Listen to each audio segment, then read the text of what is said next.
Hi everyone, this is Ramesh. Welcome to Ramesh Sir Maths class. త్వరలో ఇటు ఏపీలోనూ అటు టీఎస్లోనూ 10వ తరగతి విద్యార్థులు పబ్లిక్ ఎగ్జామ్స్ రాయబోతున్నారు కదా. ఆల్రెడీ నేను ప్రీవియస్ వీడియోస్లో ఈ పబ్లిక్ ఎగ్జామ్స్లో మ్యాథమెటిక్స్లో చాలా ఈజీగా 50+ మార్క్స్ను ఎలా స్కోర్ చేయాలో డీటెయిల్గా డిస్కస్ చేయడం జరిగింది. ఈ వీడియోలో మనం మ్యాథమెటిక్స్లో 100/100 మార్క్స్ అంటే ఫుల్ మార్క్స్ సాధించాలి అంటే మనం ఏ విధమైన స్ట్రాటజీని ఫాలో అవ్వాలి అనేది మీకు డీటెయిల్గా ఎక్స్ప్లెయిన్ చేయడానికి ప్రయత్నిస్తాను. కాబట్టి వీడియోని స్కిప్ చేయకుండా చివరి వరకు చూడడానికి ప్రయత్నించండి. అలాగే ఇది మీ ఫ్రెండ్స్ కూడా షేర్ చేయడానికి ప్రయత్నించండి. ఎందుకంటే మనకి చాలామంది విద్యార్థులకు 100/100 మార్క్స్ స్కోర్ చేయాలంటుంది, కానీ దానికి ఏ విధమైన స్టెప్స్ ఫాలో అవ్వాలనేది తెలియకపోవచ్చు. కాబట్టి ఈ వీడియో ఖచ్చితంగా ఉపయోగపడుతుంది అన్నమాట. ఓకే, ఒకసారి మనం 10th క్లాస్లో ఉన్న సబ్జెక్ట్స్ అన్నింటినీ అబ్జర్వ్ చేసినట్లయితే మనం మిగిలిన సబ్జెక్ట్స్తో కంపేర్ చేసుకున్నప్పుడు మ్యాథమెటిక్స్లో మనం 100/100 మార్క్స్ స్కోర్ చేయడం చాలా ఈజీ అనే చెప్పాలి. ఎందుకంటే మనం ప్రీవియస్ రిజల్ట్స్ని అబ్జర్వ్ చేసినట్లయితే మనకి ఏదైనా ఒక స్కూల్లో కావచ్చు, మొత్తం స్టేట్ వైడ్ కావచ్చు, ఎక్కువ మంది 100/100 మార్క్స్ స్కోర్ చేసిన సబ్జెక్టు మ్యాథమెటిక్స్గా ఉంటుందన్నమాట. మనం ప్రీవియస్ రిజల్ట్స్ని బట్టి ఆ విషయాన్ని అంగీకరించవచ్చు. అయితే మనకి దీనికి కారణం ఏమిటి అంటే మనకి మ్యాథమెటిక్స్లో ఒక స్ట్రాటజీని ఫాలో అయినట్లయితే 100/100 మార్క్స్ స్కోర్ చేయడం పెద్ద కష్టం ఏమీ కాదు. ముఖ్యంగా మనం కాన్సన్ట్రేట్ చేయాల్సిన ఆ విషయాలు ఏంటనేది ఈ వీడియోలో డిస్కస్ చేయడానికి ప్రయత్నిద్దాం. మనకి మ్యాథ్స్లో కావచ్చు, మిగిలిన సబ్జెక్ట్స్లో కావచ్చు, మనం ఫుల్ మార్క్స్ స్కోర్ చేయడానికి ముఖ్యంగా మనం 4 P'sని ఫాలో అవ్వాలన్నమాట. పీస్ అంటే ఫస్ట్ వన్ ఈజ్ ప్లానింగ్. అంటే సరైన ప్లానింగ్ ఉండాలి. ఎప్పుడైనా సరే మనం ఏ పని చేసినా అది ఎగ్జామ్స్కి ప్రిపేర్ అవ్వడం కావచ్చు, కాంపిటేటివ్ ఎగ్జామ్స్కి ప్రిపేర్ అవ్వడం కావచ్చు, లేకపోతే మరి ఏదైనా విషయం కావచ్చు, కరెక్ట్ ప్లానింగ్ ఉన్నప్పుడు మాత్రమే మనకి సక్సెస్ అవ్వడం అనేది ఆధారపడి ఉంటుందన్నమాట. కాబట్టి ఫస్ట్ ప్లానింగ్ మీద కాన్సన్ట్రేట్ చేయాలి. Second preparation. ఈ ప్రిపరేషన్ అనేది మనకి కరెక్ట్ వేలో సాగినప్పుడు మాత్రమే మనం అనుకున్న గోల్ని రీచ్ అవ్వడం ఈజీ అవుతుంది అనమాట. Next third one practice. అంటే మనం ప్రిపరేషన్ చేస్తాం చాలా మంది విద్యార్థులు, కానీ ప్రాక్టీస్ని నెగ్లెక్ట్ చేస్తూ ఉంటారు. ఈ ప్రాక్టీస్ అనేది మ్యాథమెటిక్స్లో చాలా కీ రోల్ని ప్లే చేస్తుంది అనమాట. Next presentation. మనం ఎంత బాగా ప్రిపేర్ అయినా, ఎంత బాగా ప్రాక్టీస్ చేసినా సరే ఎగ్జామ్ జరిగే ఆ 2.5 hours కావచ్చు, 3 hours కావచ్చు, మనం ప్రజెంట్ చేసే విధానాన్ని బట్టి మనకు వచ్చే మార్క్స్ అని ఆధారపడి ఉంటాయి. కాబట్టి ప్రజెంటేషన్ అనేది ఎలా ఉండాలి, ఇవన్నీ కూడా మనం ఈ వీడియోలో డిస్కస్ చేయడానికి ప్రయత్నిద్దాం. First planning. ఫర్ ఎగ్జాంపుల్ మనకి ఇంక ఎగ్జామ్స్ అంటే మనం పబ్లిక్ ఎగ్జామ్స్కి 40 days ఉందనుకుందాం. ఈ 40 daysలో అంటే మన టార్గెట్ని రీచ్ అవ్వడానికి మనకి మిగిలింది ఏమిటి? 40 days. అయితే ఈ 40 daysలోనే మనం అన్ని సబ్జెక్ట్స్ని చదవాలి. 7 subjects, నియర్లీ 7 subjects చదవాలి కదా. మనం ఈ 7 subjectsని బ్యాలెన్స్ చేసుకుంటూ చదవాలి. ఓకే, ఎందుకంటే మనం ఒక్క మ్యాథ్సే కాదు కదా, అన్ని సబ్జెక్టులోని మనం మ్యాక్సిమం మార్క్స్ స్కోర్ చేయాలని భావిస్తాం కదా. అయితే మనకి అందుబాటులో ఉన్న సమయము అంటే పర్ డే మనం స్కూల్కి వెళ్ళి రావాల్సి ఉంటుంది, అలాగే స్కూల్లో ఇచ్చిన వర్క్స్ని ఫినిష్ చేయాల్సి ఉంటుంది. వాటికి అవసరమైన సమయాన్ని మనం అలాట్ చేసేసి ఇంకా రోజులో మిగిలిన ఉన్న సమయంలో మనకి ఎంత అందుబాటులో ఉంది అంటే మనం ఎగ్జామ్కి మనం స్వతహాగా ప్రిపేర్ అవ్వడానికి, మనం అనుకున్న గోల్ని రీచ్ అవ్వడానికి ఇంకా మనకి ఎంత సమయం అందుబాటులో ఉంది అనేది మనం కాల్కులేట్ చేసుకున్నట్లయితే మనం ఆ సమయాన్ని మిగిలిన సబ్జెక్ట్స్ కూడా అంటే అన్ని సబ్జెక్ట్స్కి అలాట్ చేయడం సులభం అవుతుంది. అంటే ఈక్వల్గా డిస్ట్రిబ్యూట్ చేయడం అనేది సులభం అవుతుంది అనమాట. కాబట్టి ఫస్ట్ మనకి రోజులో ఎన్ని గంటలు అందుబాటులో ఉన్నాయి, ఆ అందుబాటులో ఉన్న సమయాన్ని మనం సబ్జెక్ట్స్ అన్నిటికీ ఎట్లా డివైడ్ చేయాలి అనే ప్లానింగ్ చేసుకోవాలి. అట్లాగే ఈ ప్లానింగ్లో మనకి సబ్జెక్ట్ని ఏ విధంగా ప్రిపేర్ అవ్వాలి, ఈ ప్లానింగ్ అనేది చాలా ఇంపార్టెంట్ అనమాట. మనం ఒకసారి కరెక్ట్గా ప్లాన్ చేసుకున్నట్లయితే ప్రిపరేషన్ కరెక్ట్గా సాగుతుంది. తద్వారా మనం అనుకున్న లక్ష్యాలను ఈజీగా రీచ్ అవ్వగలుగుతాం అనమాట. ఓకే, ఫస్ట్ మీరు ప్లానింగ్ మీద కొంత సమయాన్ని అలాట్ చేయండి. ఒక టైం టేబుల్ని ప్రిపేర్ చేసుకోండి. మీకు ఏ సమయంలో ఇంట్రెస్ట్గా ఉంటుంది అంటే మ్యాథ్స్ చేయడానికి ఇంట్రెస్ట్ ఉంటుంది, ఆ సమయాన్ని ఎంచుకోండి. అది డైలీ కావచ్చు, లేకపోతే రోజు విడిచి రోజు కావచ్చు, అది నైట్ కావచ్చు, లేకపోతే ఎర్లీ మార్నింగ్ కావచ్చు. మీకు ఏది కన్వీనియంట్ సమయం అనేది డిసైడ్ చేసుకుని అందులో ఒక హాఫ్ అన్ అవర్ కావచ్చు, 1 అవర్ కావచ్చు, ఈ మ్యాథమెటిక్స్కి అలాట్ చేయడానికి ప్రయత్నించండి. నెక్స్ట్ ఈ మనకి 14 చాప్టర్స్ ఉన్నాయి మ్యాథమెటిక్స్లో. ఆ 14 చాప్టర్స్ని కూడా మనం ప్రిపేర్ అయ్యేటప్పుడు మనకి ఈ ప్రిపరేషన్ అనేది 2 వేస్లో ఉంటుంది అనమాట, హార్డ్ అండ్ స్మార్ట్. మనం ఎప్పుడైనా సరే స్మార్ట్ వేలో ఫాలో అవ్వాలి. అంటే మనం ఫస్ట్ చాప్టర్ని స్టార్ట్ చేసి అందులో ఉన్న ప్రాబ్లమ్స్ అన్ని ఆన్సర్ చేయడం, తర్వాత సెకండ్ చాప్టర్ స్టార్ట్ చేయడం, ఇట్లా చేసుకుంటూ వెళ్తే చివరిలో మనకు కొన్ని టైం సరిపోక కొన్ని చాప్టర్స్ మిగిలిపోయి ఉండవచ్చు అనమాట.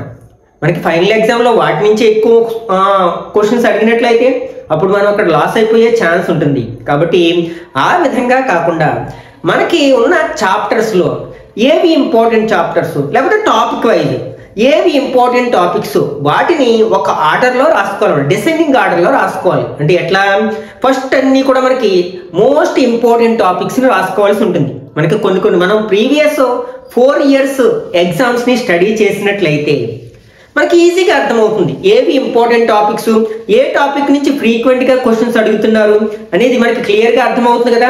దాన్ని బేస్ చేసుకుని ఈ టాపిక్స్ని డిసెండింగ్ ఆర్డర్లో, అంటే ఎక్కువ మోస్ట్ ఇంపార్టెంట్ క్వశ్చన్స్ అన్ని మొదట, తర్వాత దానికంటే తక్కువ ఇంపార్టెంట్ క్వశ్చన్స్ని అట్లాగా మనం ఒక ఆర్డర్లో అరేంజ్ చేసుకుంటూ వెళ్ళినట్లయితే మనం ఇట్లా ప్రిపేర్ అయినప్పుడు ఒకవేళ చివరిలో మనకి సమయం సరిపోలేదు, అప్పుడు మనం వేటిని మాత్రమే వదిలేస్తాము, అన్ఇంపార్టెంట్ క్వశ్చన్స్ మాత్రమే మిగిలిపోతాయి.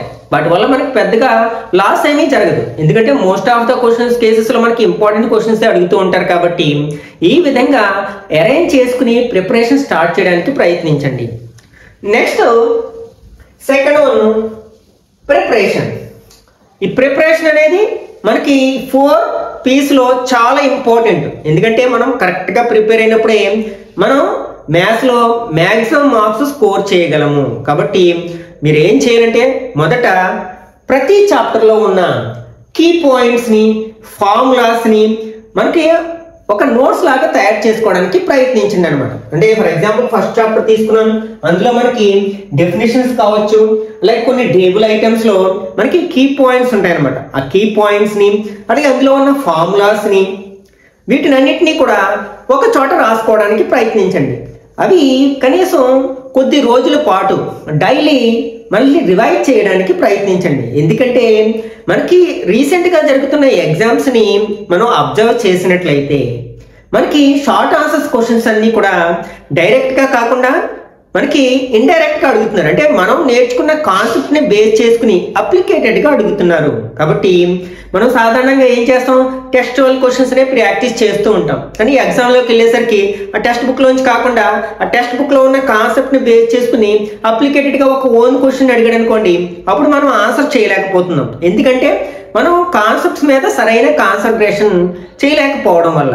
మీరు ఒక విషయాన్ని గుర్తుపెట్టుకోవాలి, మనం 90 వరకు మార్క్స్ స్కోర్ చేయడానికి ఎంత కష్టపడతామో, అలాగే 90 to 100 మార్క్స్ స్కోర్ చేయడానికి అంతకు మరింత కష్టపడాల్సి ఉంటుంది అనమాట. ఎందుకంటే మనం 100 out of 100 మార్క్స్ స్కోర్ చేయాలంటే టెక్స్ట్ బుక్లో ఉన్న ఈచ్ అండ్ ఎవ్రీ కాన్సెప్ట్ మీద మనకి అవగాహన ఉండాలి. కాబట్టి ఫస్ట్ మీరు ఏం చేయాలి, కీ కాన్సెప్ట్స్ అన్నింటినీ కూడా ఒక చోట రాసుకోవడానికి ప్రయత్నించండి. కీ కాన్సెప్ట్స్, అట్లాగే ఫార్ములాస్, అలాగే డెఫినేషన్స్, వీటన్నిటినీ కూడా ఒక చోట రాసుకుని వాటిని రోజులో ఒక్కసారైనా కొద్ది రోజుల పాటు రివైజ్ చేయడానికి ప్రయత్నించినట్లయితే అవి మనకి పర్మనెంట్ మెమరీలోకి వెళ్ళిపోతాయి. తద్వారా మనం వాటిని ఎక్కడ అవసరమైనప్పుడల్లా మనకి యూజ్ చేసుకోవడానికి అవకాశం ఉంటుందన్నమాట.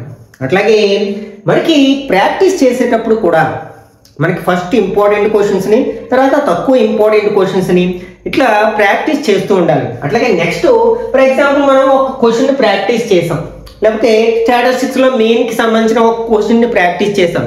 అప్పుడు టెక్స్ట్ బుక్లో ఉన్న నెంబర్స్నే కాకుండా ఓన్గా కొన్ని నెంబర్స్ తీసుకుని ఒక టేబుల్ని తీసుకుని మీరు ఆన్సర్ చేయడానికి ప్రయత్నించండి, దాన్ని సాల్వ్ చేయడానికి ప్రయత్నించండి. అంటే సమ్స్లో ఉన్న నెంబర్స్ని మార్చి కొత్తగా అంటే మనం ప్రాబ్లమ్ని క్రియేట్ చేసుకుని దాన్ని మనం ఓన్గా ఆన్సర్ చేయడానికి ప్రయత్నించండి. వీలైతే వాటిని మీ క్లాస్ టీచర్ చేత వెరిఫై చేసుకోవడానికి ప్రయత్నించండి.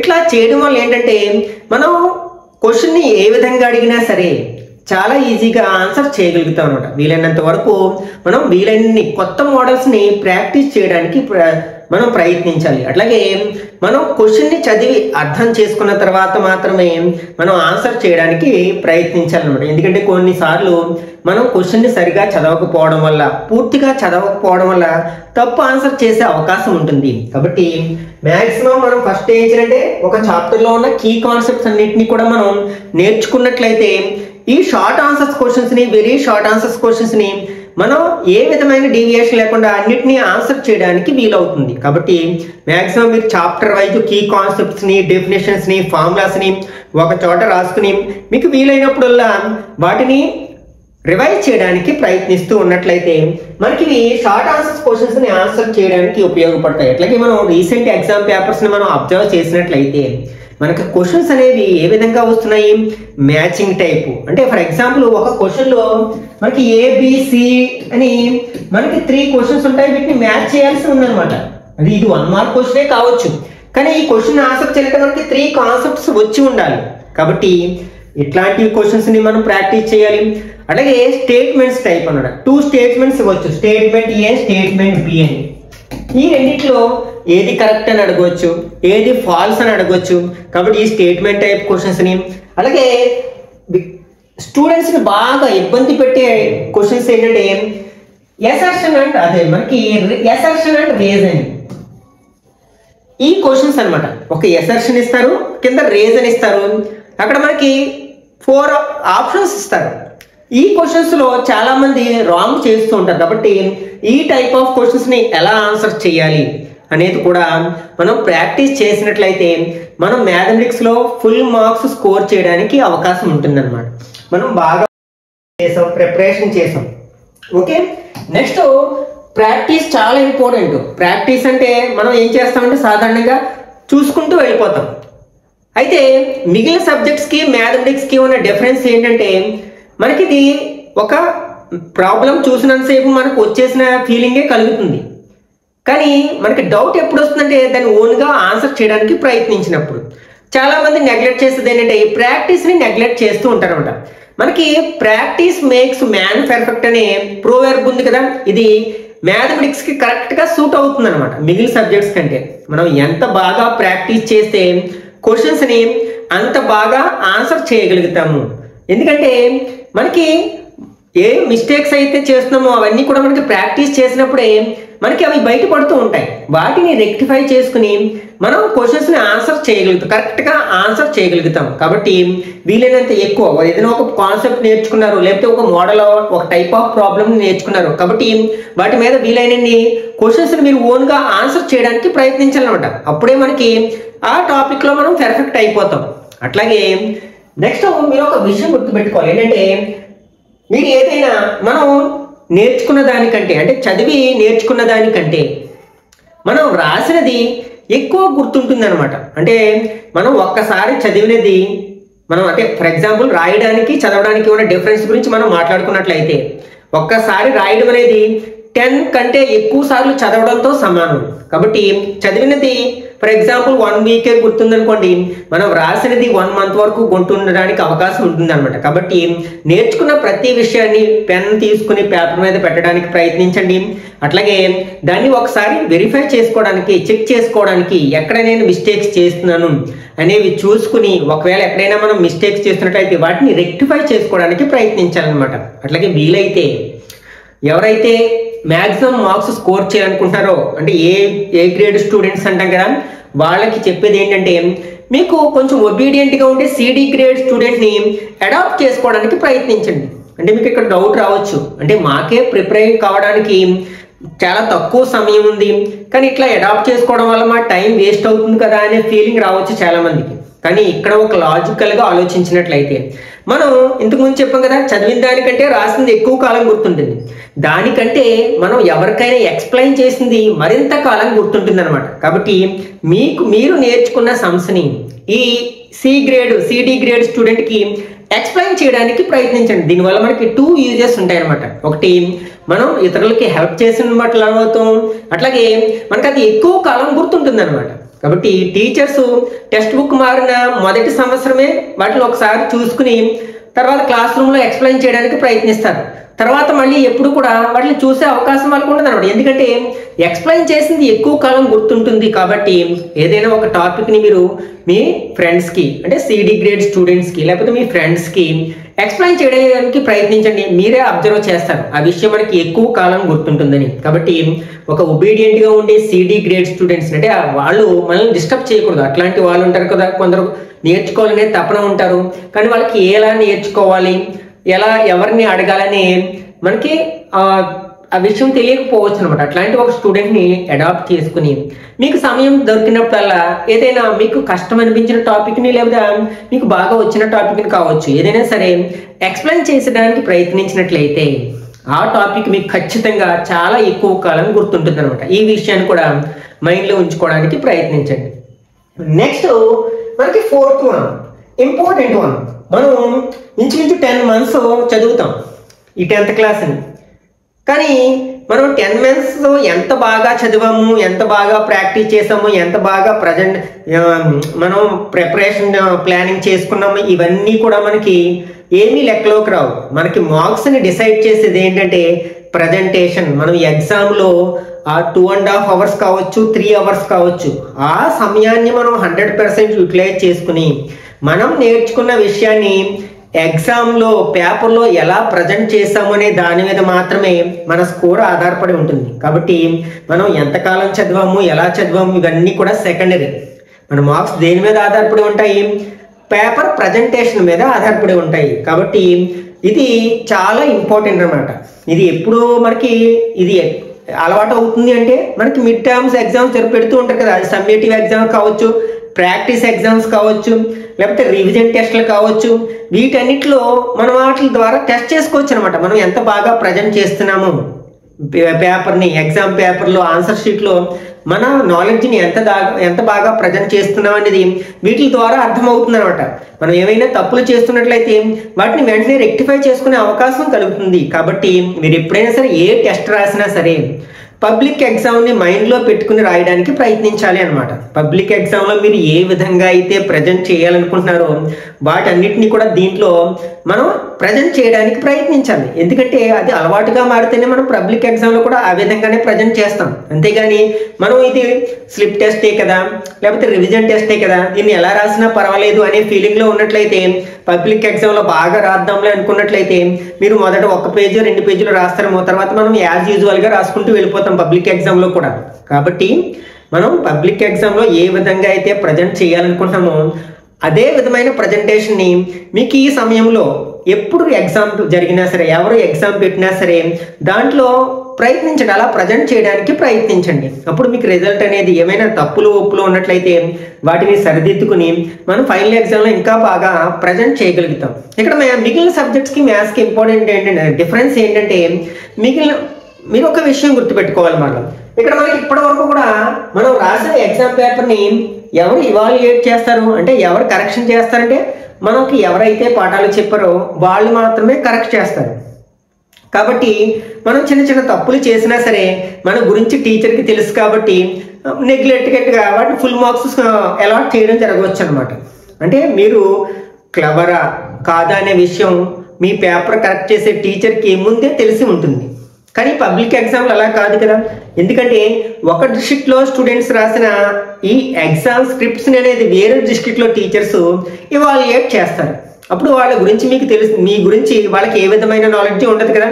అంటే మీరు చదివే స్టూడెంటా లేకపోతే చదవని స్టూడెంటా అనేది ఏ విధమైన నాలెడ్జ్ ఉండదు. మరి వాళ్ళు ఎలా అంచనా వేస్తారంటే మీ పేపర్ ప్రజెంటేషన్ బట్టి అంచనా వేస్తారనమాట. మీరు ఎంత బాగా ప్రజెంట్ చేసినట్లయితే వాళ్ళు ఒక అంచనాకు వస్తారు. మీ ప్రజెంటేషన్ బాగుందనుకోండి, చిన్న చిన్న మిస్టేక్స్ ఉన్నా సరే వాళ్ళకి లెక్కలోకి తీసుకోకుండా ఫుల్ మార్క్స్ అలాట్ చేయడానికి అవకాశం ఉంటుంది కాబట్టి ఇక్కడ మీరు పేపర్ ప్రజెంటేషన్కి ఎక్కువ ఇంపార్టెన్స్ ఇవ్వండి. ఎందుకంటే ఈ ప్రజెంటేషన్ మీద మీకు వచ్చే స్కోర్ అనేది ఆధారపడి ఉంటుంది. కాబట్టి మనకి తగినంత అంటే లైన్కి తగినంత స్పేస్ లీవ్ చేయడం, అట్లాగే చుట్టూ చక్కగా పెన్సిల్తో పేపర్కి బార్డర్స్ డ్రా చేయడం, అట్లాగే వాడికి మధ్యలో తగినంత ఖాళీ వదలడం, అలాగే ఫార్ములాస్ని రాసినప్పుడు వాటిని హైలైట్ చేయడము, కీ పాయింట్స్ రాసినప్పుడు వాటిని హైలైట్ చేయడము, ఇట్లాంటివన్నీ మనం అంటే రైటింగ్ ఇక్కడ మనకి మిగిలిన సబ్జెక్ట్స్కి మ్యాథ్స్కి ఉన్న డిఫరెన్స్ ఏంటంటే రైటింగ్ పెద్దగా ఇన్ఫ్లుయెన్స్ చేయదు మ్యాథమెటిక్స్లో. ఎందుకంటే ఎక్కువగా మనం నెంబర్స్ అలాగే ఇంగ్లీష్ ఆల్ఫాబెట్స్ ఎక్కువగా ఉపయోగిస్తూ ఉంటాం. అక్కడ మనం థియరీ అనేది చాలా తక్కువగానే ఉంటుంది. కాబట్టి ఇక్కడ మనకి రైటింగ్ అనేది పెద్దగా ఇన్ఫ్లుయెన్స్ చేయదు మిగిలిన సబ్జెక్ట్స్తో కంపేర్ చేసుకున్నట్లయితే. కాబట్టి రైటింగ్ బాగాలేదు, నాకు ఎక్కువ మార్క్స్ అనే ఆలోచన అవసరం లేదనమాట. మీరు ప్రజెంటేషన్ చక్కగా చేయండి సరిపోతుంది, మీకు మంచి మార్క్స్ వస్తాయన్నమాట. కాబట్టి మనం ప్రజెంటేషన్ బాగున్నట్లయితే మనం చిన్న చిన్న మిస్టేక్స్ చేసినా సరే అవి నెగ్లిజిబుల్గానే భావించాలి. ఎందుకంటే మీ ప్రజెంటేషన్ బాగున్నట్లయితే మీరు చేసే చిన్న చిన్న మిస్టేక్స్ని ఎగ్జామినర్ లెక్కలోకి తీసుకోడు, ఫుల్ మార్క్స్ అలాట్ చేయడానికే ప్రయత్నిస్తాడు. కాబట్టి ప్రజెంటేషన్ మీద బాగా కాన్సన్ట్రేట్ చేయండి. మీరు ఫస్ట్ పేజీని ఎలా అయితే రాస్తారో అదే విధంగా చివరి పేజీ వరకు మనం కంటిన్యూ చేయగలగాలి. అలా చేయగలగాలి అంటే మనం రెగ్యులర్గా రాసే అన్ని టెస్టులని కూడా ఆ విధంగానే మనం రాయడానికి మనం ప్రయత్నించాలి అన్నమాట. అట్లాగే మనం ఏదైనా క్వశ్చన్ని ఆన్సర్ చేసేటప్పుడు ఆ క్వశ్చన్ని 1-2 సార్లు చదవడానికి ప్రయత్నించాలి. ఎందుకంటే దాన్ని గనక మనం కరెక్ట్గా అర్థం చేసుకోనట్లయితే మనకి తెలిసి కూడా మార్క్స్ని కోల్పోయే అవకాశం ఉంటుందన్నమాట. For example last year April 2023లో జరిగిన ఒక క్వశ్చన్, అది మనకి మెన్సురేషన్కి సంబంధించిన క్వశ్చన్ అనమాట. నేను ఇంచుమించు అంటే పబ్లిక్ ఎగ్జామ్ పేపర్ వాల్యుయేషన్కి వెళ్ళినప్పుడు చాలామంది విద్యార్థులు దాన్ని తప్పుగా అర్థం చేసుకోవడం వల్ల వాళ్ళకి వచ్చి కూడా దాన్ని రాంగ్ ఆన్సర్ చేసి మార్కుల్ని కోల్పోయారనమాట. అదేంటంటే ఒక డ్రమ్ అనేది సిలిండ్రికల్ షేప్లో ఉంది, దాని డయామీటర్ హైట్ ఇవ్వడం జరిగింది. డయామీటర్ 2 మీటర్స్ లేకపోతే హైట్ 7 మీటర్స్ అని ఇచ్చారు. దానికి పెయింట్ చేయడానికి పెయింటరు స్క్వేర్ మీటర్కి 3 రూపీస్ చొప్పున ఛార్జ్ చేస్తున్నాడు. అయితే మొత్తం అలాంటి 10 డ్రమ్స్ని పెయింట్ చేయడానికి ఎంత ఛార్జ్, పెయింటర్కి ఎంత పే చేయాలి? ఇందులో ఎక్కడా కూడా మనకి total surface area find out చేయాలా లేకపోతే కర్వ్డ్ సర్ఫేస్కి అనే పదం వాడలేదనమాట. ఆ వర్డ్స్ వాడలేదు ఎక్కడ, కర్వ్డ్ సర్ఫేస్ అని కానీ టోటల్ సర్ఫేస్ అని కానీ. చాలామంది ఆ క్వశ్చన్ ఎలా అర్థం చేసుకున్నారు, చాలామంది విద్యార్థులు ఓన్లీ కర్వ్డ్ సర్ఫేస్కి మాత్రమే పెయింట్ చేయాలి అని అర్థం చేసుకుని ఆ విధంగానే ఆన్సర్ చేయడం జరిగింది. ఇది 4 మార్క్స్ క్వశ్చన్ అనమాట. కానీ యాక్చువల్గా మనం ఏం చేయాలి, ఇట్లా మెన్షన్ చేయనప్పుడు మనం టోటల్ సర్ఫేస్గానే భావించాలి. అంటే మనం total surface area find out చేసి అప్పుడు cost of painting find out చేయాల్సి ఉందనమాట. మోస్ట్ ఆఫ్ ద స్టూడెంట్స్ ఏం చేశారనమాట, నేను పేపర్ కరెక్షన్ చేసిన more than 80% స్టూడెంట్స్ దాన్ని కర్వ్డ్ సర్ఫేస్ ఏరియానే ఫైండ్ అవుట్ చేసి ఆన్సర్ చేయడానికి ప్రయత్నించారు. దానివల్ల మనలో కొన్ని మార్క్స్ లాస్ అవ్వడం జరిగిందనమాట. కాబట్టి ఎట్లాంటి మిస్టేక్స్ మనం చేయకూడదు. అట్లాగే ఏది అడిగారో అదే రాయడానికి ప్రయత్నించాలి. ఫర్ ఎగ్జాంపుల్ అదే ఎగ్జామ్లో 2 + √3ని మనకి ఇర్రేషనల్ నెంబర్ అని ప్రూఫ్ చేయమన్నారు. యాక్చువల్లీ ఇది టెక్స్ట్ బుక్లో 4-5 స్టెప్స్లో వచ్చేస్తుంది అనమాట.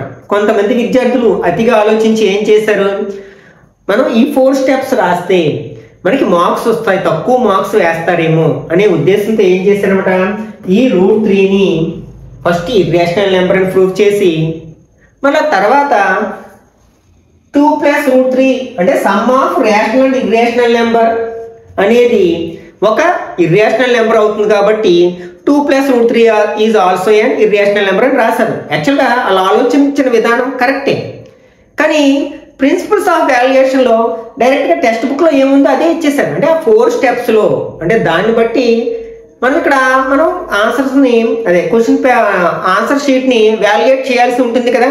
అఫ్ కోర్స్ అక్కడ మనకి ఎనీ లాజికల్ మెథడ్ని మనం ఫాలో అయితే మార్క్స్ ఇచ్చేయడం జరుగుతుంది అనమాట. కొంతమంది ఈ ఎగ్జామినర్స్ అంటే మనకి ఇచ్చిన ప్రిన్సిపల్స్కి దీనికి తేడా ఉందనే ఉద్దేశంతో ఫుల్ మార్క్స్ అలాట్ చేయడం కూడా 4 మార్క్స్ 5 మార్క్స్ 6 మార్క్స్ అలాట్ చేయడం జరిగిందనమాట. కొంతమంది యాక్చువల్గా అలా ఆలోచించడం కరెక్టే, అందులో తప్పు కూడా లేదు. ఆ ప్రాబ్లమ్ని అలా ఆన్సర్ రాయడంలో తప్పు లేదు. ఇక్కడ √3ని మనం ఇర్రేషనల్ నెంబర్ అని ప్రూఫ్ చేసాం. మనం ఆల్రెడీ ప్రీవియస్ క్లాసెస్లో నేర్చుకుని ఉంటాం. Some of a rational and irrational number is also an irrational number అని. కాబట్టి ఇది రేషనల్ ఇర్రేషనల్ కాబట్టి ఇర్రేషనల్ నెంబర్ అని చెప్పేసేయచ్చు, ఫుల్ మార్క్స్ అలాట్ చేయొచ్చు. కానీ మనకి ఇచ్చిన ప్రిన్సిపల్స్ ఆఫ్ వాల్యుయేషన్లో మనకి టెక్స్ట్ బుక్లో ఏ విధమైన స్టెప్స్ ఉన్నాయో అదే ఇవ్వడం జరిగింది. కాబట్టి మీరు ఇక్కడ ఆలోచించాల్సిన విషయం ఏంటంటే అవి స్టెప్స్ అనేవి తక్కువగా ఉన్నాయా ఎక్కువగా ఉన్నాయా ఇది అనవసరం అనమాట. మీరు కరెక్ట్గా ఫాలో అయినట్లయితే ఏ మెథడ్లో చేసినా సరే మీకు ఫుల్ మార్క్స్ అలాట్ చేయడం జరుగుతుంది. కాబట్టి ఎక్కువగా ఆలోచించి మీరు లేని విషయాల్ని చూపించడానికి ప్రయత్నించకండి. కాబట్టి మనం ఈ 4 స్టెప్స్ని ఈ 4 Psని పాల్గొన్నట్లయితే మ్యాథ్స్లో 100/100 మార్క్స్ స్కోర్ చేయడం పెద్ద. అదేంటంటే ఫస్ట్ ప్రాపర్ ప్లానింగ్ ఉండాలి, తర్వాత కరెక్ట్ వేలో ప్రిపరేషన్ సాగాలి. మనం కరెక్ట్ వేలో అంటే ఇంపార్టెంట్ అన్ఇంపార్టెంట్ అనమాట. అలాగే మనకి సరైన ప్రాక్టీస్ ఉండాలి. మనం నేర్చుకున్నది ఎంతవరకు మనం ప్రజెంట్ చేయగలుగుతున్నాం, ఎంతవరకు కరెక్ట్గా ఆన్సర్ చేయగలుగుతున్నాం అంటే దానికోసం మనం ప్రాక్టీస్ ఉండాలి. అలాగే ఎగ్జామ్ పేపర్ అనేది కరెక్ట్గా ప్రజెంటేషన్ చేయగలగాలి.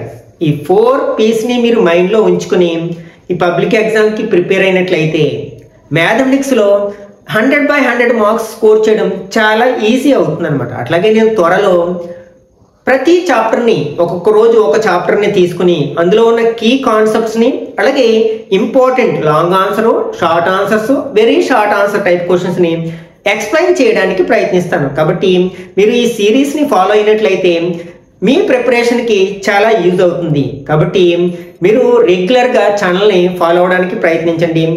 నెక్స్ట్ వీడియోలో మళ్ళీ కలుసుకుందాం. Till then bye bye now.